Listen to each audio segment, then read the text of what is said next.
The day after the U.S. Supreme Court allowed protected status for Venezuelans to be revoked, many in South Florida say they're not going to hide. Good evening, everyone. I'm Elliot Rodriguez. And I'm Lauren Pastrana. Activists acknowledge the decision is a setback, but they insist the fight is far from over. CBS News Miami's Yvonne Taylor is live in Doral with reaction. I'm sad, very sad. We lost what we consider protection from ever being deported, told CBS News Miami Geniet Marquez. He filed for TPS in 2023. On Monday, the Supreme Court granted the U.S. Justice Department's request to lift a California judge order that halted Homeland Security Secretary Kristi Noem's decision to terminate deportation protection to Venezuelans. Marquez is one of them.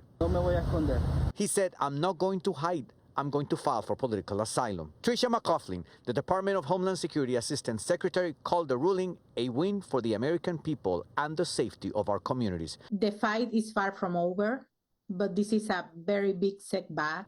Adelis Ferro is a South Florida activist, part of the National TPS Alliance. They filed a lawsuit against the Trump administration in February. They challenged the decision by Secretary of Homeland Security Kristi Noem to revoke the 18-month extension of TPS granted to 600,000 Venezuelans by the Biden administration. Obviously, there are many people that is going to be without a status in the United States while this lawsuit ends and have a final decision. Marquez could be one of them. What we are doing is exploring different possibilities of doing something to try to help them. Ferro and the National TPS Alliance are asking the federal government to withhold deportations in spite of leaving them without status.